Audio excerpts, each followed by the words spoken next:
France. Right. You can still choose wines on a wine menu at your restaurant that would come from the old world.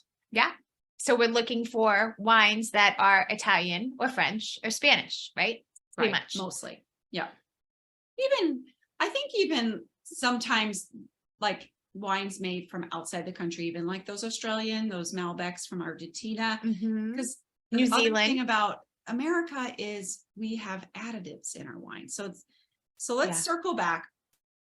What it means when you don't water your vines is there's your fruit, your grapes. See, they grow stressed. I know. Yeah, I'm getting like you're so excited. So exciting. I'm just like, bleh, and you're a learner. One of your top strengths is learner, and you've learned a lot about this. So you're really like geeking out about it right now. Yeah, but okay. So I'm just gonna pull it into what you need to know. What you need to know is less water equals less sugar in a grape, because think which about is good. We're drinking less sugar then, right? Then less sugar means less alcohol, because that's what ferments. Sugar will ferment into alcohol. Yeast, the bacteria, take that sugar and they turn it into alcohol. So those are going to be lower wines, which are better for you health, for your health. When you look at a bottle of wine, you can see the alcohol content, and those wines from California are like sometimes like 14, 15, 16% alcohol by weight. The dry farms, the Italian, the Spanish, they're, look for the wines, especially those ones from Austria. They're going to be under, usually, hopefully, like 12%. So that's great. Better for you. Okay. Any questions on that? Anything I need to clarify? No, I think that's really great. Are you going to get into also the other problem with like Napa wines and them? Yeah, because come on, who doesn't love a big, bold Cabernet from California with a steak? I mean, like, does it not taste amazing if you're a wine person? Absolutely, it does. Right. I have not drank it in years. Neither have I, because but you remember, except for when you visit Napa and then you just have to bite that's the different. bullet, You're because just it's so there enjoying it's so yourself. amazing, and you're drinking reserves. You're not drinking, the big batches of wine, the manufactured more like so they all taste good, but those big wines, from when we talk about what's coming out of California, we're talking big yields, right? Lots and lots and lots of grapes, lots and lots of bottles. The more that you get, the more we're into a commercial situation where you're going to need things to add back into your wine in order to stabilize it.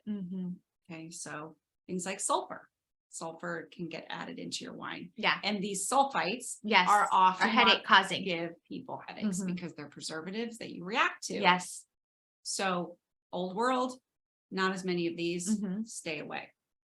You can even get yeasts added back in. So, you don't want to be consuming more yeasts than we need to. They're not necessarily all beneficial. And it's because the yeasts turn to sugar, right? And by the way, wines happen to be on like the highest moldy list. They get moldy, like coffee can too, but especially red. Okay. So once again, just to choose those bottles that are the best wine you can afford, I guess, is what I would say. And when you can choose from old world. Tannins are added back in. Now, tannins aren't necessarily all bad. That's the taste that you get. We hear about tannins, right? And those come from red wines. It comes from the skin of the grape. That's where the tannins come from. And if you think about if you've ever had a grape seed and it's got that like bitter, astringent on the back end of it, that's what tannins are. And those are also headache causing for a lot of people. I didn't know that. For some people, they just react to it. And so you may need to ease into red wine. You may need to, again, just start with a really clean red wine, or just do a very little amount. And stick with mostly whites. And by the way, if you are a red wine drinker and you're drinking quite a bit of it and you're not getting headaches, that doesn't mean it's good for you. Like that it's okay, that you shouldn't still make the switch. Absolutely. Right. Because you want the lower alcohol, you want the cleaner wine. If you're somebody who, like we've talked about non-toxic beauty products, we've talked about cleaning up your diet. If you're just thinking about all those things. And we need all of these things, and all these things add up. Sorry to cut you off, but all these things add up when it comes to how we're going to age. So true. Every little change counts. Every little thing. Every little thing.